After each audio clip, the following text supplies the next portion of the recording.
देखिए, विपक्ष झूठ का सहारा लेकर के देश को भी गुमराह कर रहा है।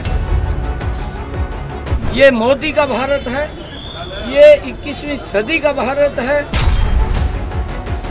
पहले बापू बेटा लड़े, दोनों की पीठ लगी। अब बापू भाज गया मैदान छोड़कर, बेटे को फंसा दिया, अब बेटा फंस गया।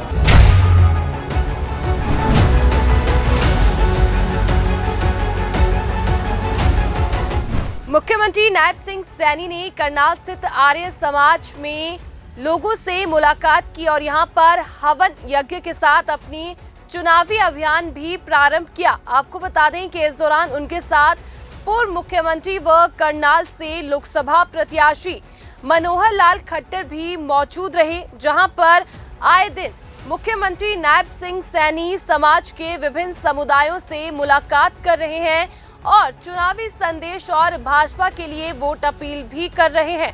मुख्यमंत्री नायब सिंह सैनी ने लोगों से देश की मजबूती के लिए नरेंद्र मोदी को तीसरी बार प्रधानमंत्री बनाने की अपील की। मुख्यमंत्री ने कहा कि प्रधानमंत्री नरेंद्र मोदी के नेतृत्व में देश ने जो विभिन्न क्षेत्रों में तरक्की की है वो ऐतिहासिक है। इन्हीं कामों को और आगे बढ़ाने के लिए उन्हें तीसरी बार प्रधानमंत्री बनाना आवश्यक है।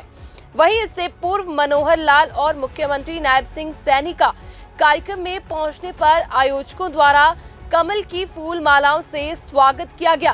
कार्यक्रम में योग गुरु स्वामी का संदेश योग साधकों को सुनाया गया, जिसमें उन्होंने सभी योग साधकों और आर्य समाज के लोगों से एकजुट होकर राष्ट्र निर्माण के इस हवन यज्ञ में अपना योगदान देने की बात कही। बहुत अच्छा चुनाव प्रचार चल रहा है। पतंजलि योग परिवार ने आज आमंत्रित किया था।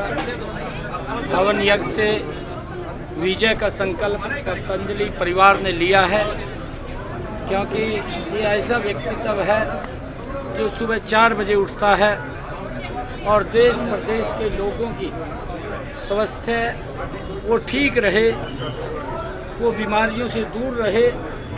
योग के माध्यम से वो साधक के रूप में लोगों को स्वस्थ करने का कार्य करते हैं। आज ऐसे लोगों के बीच में मैं आया था और उन्होंने अपना पूर्ण समर्थन वो कमल के फूल को दिया है, मोदी जी को दिया है, मनोहर लाल जी को दिया है और हमें दिया है। यहाँ से बड़े मार्जिन के साथ पूरे देश में, पूरे प्रदेश में कमल का फूल खिले, इसके लिए हमारे पतंजलि परिवार ने। देखिए, विपक्ष झूठ का सहारा लेकर के देश को भी गुमराह कर रहा है और देश के लोगों को भी कमज़ोर करने का, उनका मॉरल तोड़ने का काम ये कांग्रेस की आज से नहीं, ये लंबे समय से जब से देश आज़ाद हुआ है, कांग्रेस उस सोच के ऊपर काम करती रही कि लोगों को गरीब रखिए, लोगों को उनके हालात के ऊपर छोड़िए और छोड़ करके उनको वोट बैंक के रूप में इस्तेमाल करिए। परंतु आज ये मोदी का भारत है, ये 21वीं सदी का भारत है।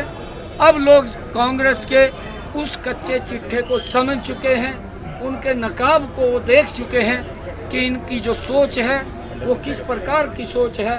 वो इस देश के लोगों के विरुद्ध सोच है, इस देश को कमज़ोर करने वाली सोच है, देश के अंदर समस्याएं पैदा करने वाली सोच है, देश की समस्याओं का समाधान करने वाली सोच नहीं है। और जब इन बातों को लोग समझ चुके हैं तो अब कांग्रेस को नकार दिया है। एक तरफा लोग आज नरेंद्र मोदी जी के साथ खड़े हुए हैं। लोगों को आज बड़ा विश्वास मोदी जी के प्रति बंधा है कि मोदी जी जैसा व्यक्ति ही इस देश को विश्व गुरु की तरफ ले जाने का। देखिए, मैंने ये पीछे भी कहा था कि कांग्रेस के अंदर एक बड़ी फूट है और वो मंचों के ऊपर भी सार्वजनिक रूप से लोगों के सामने आती है, क्योंकि कांग्रेस परिवारवाद के मोह में फंस गई है। अगर देखें गांधी परिवार, यहाँ पर हुड्डा परिवार के मोह में फंस गई है। अगर देखें कि रोहतक के अंदर और भी पार्टी के सीनियर लोग होंगे जो चुनाव लड़ने के काबिल हैं, परंतु परिवारवाद से नहीं सोचते, तो परिवार से ही लड़ेगा।